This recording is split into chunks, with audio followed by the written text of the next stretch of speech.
दुलाराय बाथौ गौथुमनि खुंगा 32थि बोसोरारि जथुम्माया दिनैनिफ्राय जागायबाय।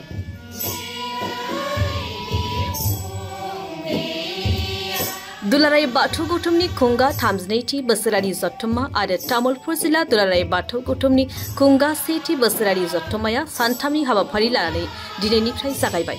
तामुलपुर जिल्लानि पथालिकुसि माइनाव फोथाराव 4, 5 आरो 6 एप्रिल खालाराव सानथामनि हाबाफारिजों दिनैनिफ्राय जागायबाय। बे बोसोरारि जथुम्माखौ दिनै फुं समनिफ्रायनो गोथार बाथौ आरज गाबनायनि गेजेरजों फारि फारियै जागायो।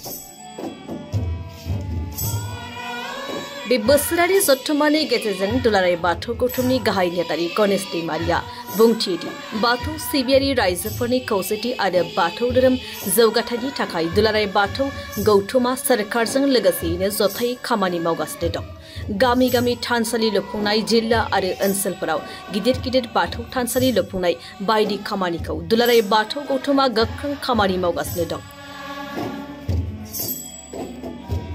बाथौ धोरोमखौ मुलुगनां दरबाराव दिन्थिनो बर' हारिनि बाथौ सिबियारिफोरनि थाखाय बाथौ सिजोम लिरनो खामानिफोरा जागासिनो दं होनना फोरमायथियो।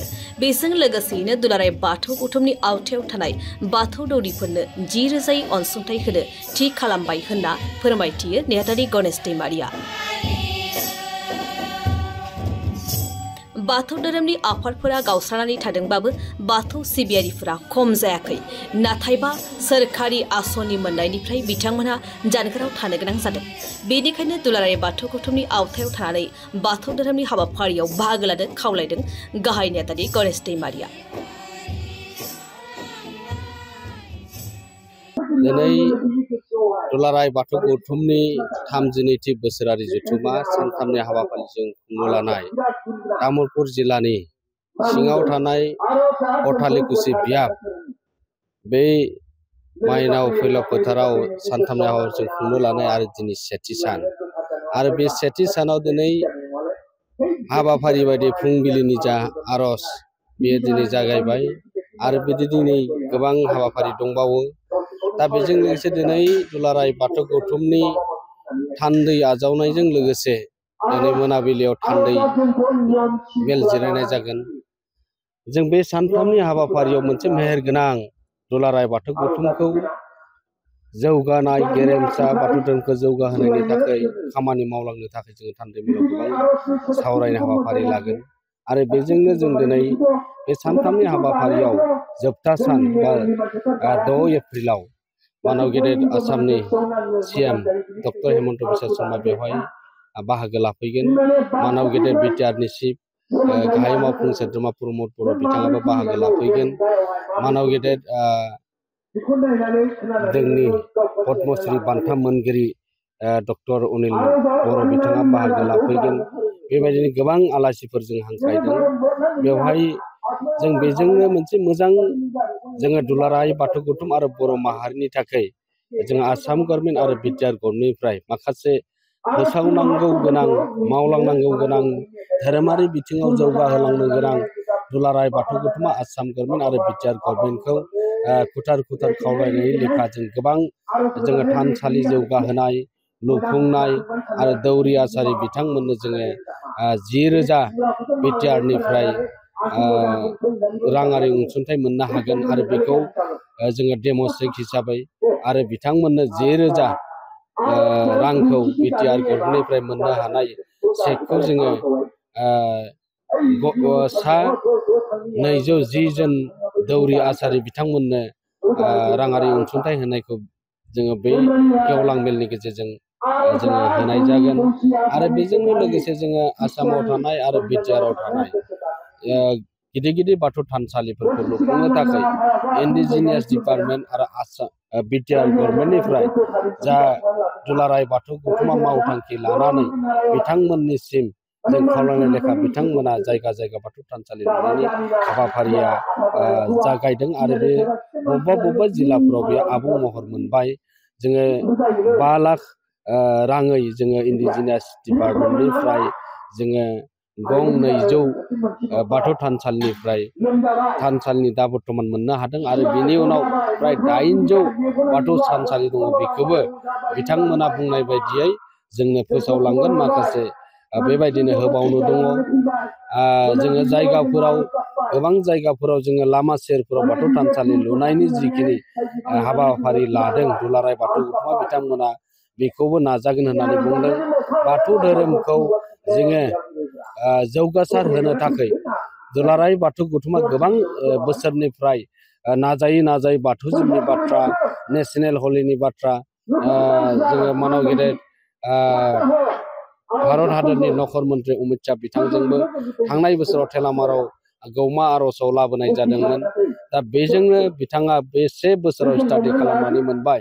दा थांनाय जोंनि बे बर' फरायसा आफादनि बे गेवलां मेलाव बिथाङा गाहाय आलासि हिसाबै बाहागो लाफैदोंमोन। बेवहाय बाथौ धोरोमनि सायाव गोबां बाथ्रा बुंदों आरो बाथौ धोरोमखौ नेशनेल लेभेल इन्टारनेशनेल लेभेलसिम लांनायनि बाथ्राखौ जों बिथांनि खुगानिफ्राय खोनानो मोनदों आरो रायजो राजा जोंनि आसामाव फैना बिटिआरआव फैनानै गोबां बाथ्राफोर दिनै धोरोम बिथिङाव जौगानाय आरो धोरोमनि गेजेरजों राव थुनलाइ आसार खान्थि आरो जोंनि हारिमुखौ जों जौगाहोनो थाखाय सोलोंथाइखौ जौगाहोनो थाखाय दिनै बर'नि गेजेराव जोङो धोरोम बिथिंनि गेजेरजोंसो दिनै गेरेमसा हारि आरो धोरोमखौ जौगाहोनो हागोनखौ दुलाराय बाथौ गौथुमनि सायाव बिथांमोना फोथायनाय दं आरो बेबायदिनो फोथायनाय थानायनि गेजेरजों दुलाराय बाथौ गौथुमनि गेजेरजों गोबां धोरोमजों आरो हारिखौ फोसाबनो थाखाय जौगालांहोनो थाखाय खामानि मावनो थाखाय दुलाराय बाथौ गौथुमा दिनैनि समाव आसाम गभर्नमेन्ट आरो बिटिआर गभर्नमेन्टनिफ्राय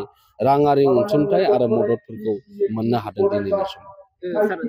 गावस्राना थानाय बायदिखौ जों नुनो मोनदों। बे बेलायाव बाथौ धोरोमनि जि जौगानाय आरो फेहेरनायाव नोंथांमोना माबाफोर बबेबा खनायाव थालांदों होनना सानो?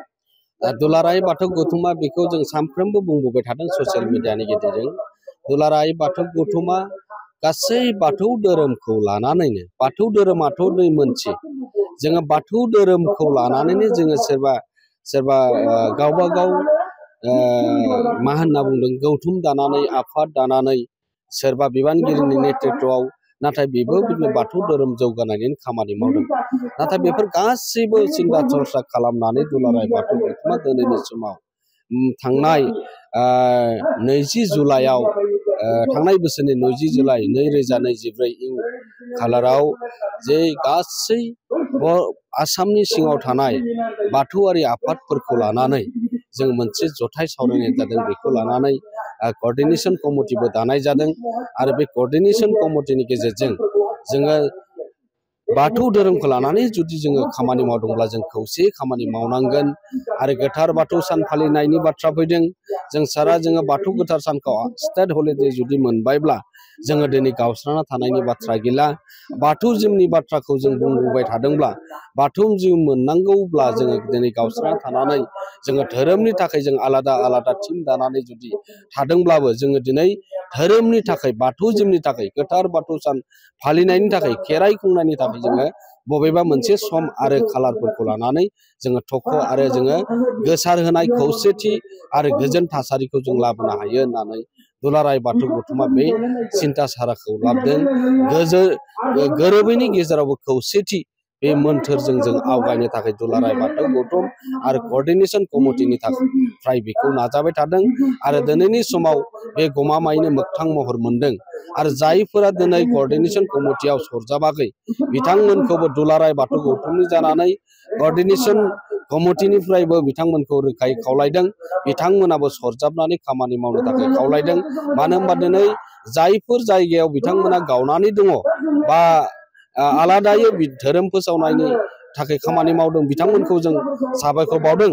नाथाय बबेबा मोनसे बिथिङाव बिथांमोना थाद'नाय बायदिखौ नुदों। मानो होनबा बिसोर माखासे अफिसियेल आरो प्रसिडिउर मोनथियाखै आरो माखासे दिनै सरकारि रांखान्थि अनसुंथाइ मोननायाव बिथांमोना फेलार जादों आरो बेनिखायनो दुलाराय बाथौ गौथुमनिफ्राय गामियारि आफादगिरि बिथांमोनखौ आरो जायफोर बियाबा बेबायदि एरायनानै दङ बिथांमोनखौबो दुलाराय बाथौ गौथुमखौ सरजाबनानै दिनैनि समाव खामानि मावनो थाखाय दुलाराय बाथौ गौथुमनि जानानै खौथारै खावलायदों। जाय बिबानगिरि बिथांमोना बेबायदि खामानि मावबाय थादों बिथांमोनखौबो जों साबायखर बावदों। नाथाय दिनैनि बे क'र्डिनेशन कमिटिनि गेजेरजों बिथांमोनखौबो खामानि मावलांनो थाखाय दुलाराय बाथौ गौथुमनि जानानै फिन बिथांमोनखौ खावलायदों। नाथाय जों बिबानगिरिफोरनि गेजेराव एना एनि जानांगौ, मोनसा मोनसे मोनलायनांगौ बाथ्रा गैया। धोरोमा दिनै जों सोरबा सासे बिबानगिरिनि नङा, बे सारा बर' हारिनि थाखाय आरो बर'नि बे नंगुबै बाथौ धोरोमखौ गोसार होनांगौनि थाखाय जों गासैखौबो जों बयबो जोङो खौसे जानानै आवगायबोनो थाखाय जोङो खावलायदों। आरो बेनो नैबे जोंनि बे सानथामनि हाबाफारिजों गाहायै जोङो नैबे खुंफुंनो लानाय तामुलपुर जिल्लानि सिङाव थानाय फथालिकुसि जे बियाबनि बे माइनाव फैलाव फोथाराव जोङो बे सानथामनि हाबाफारि लानायाबो बेनो मेन उद्देश्य।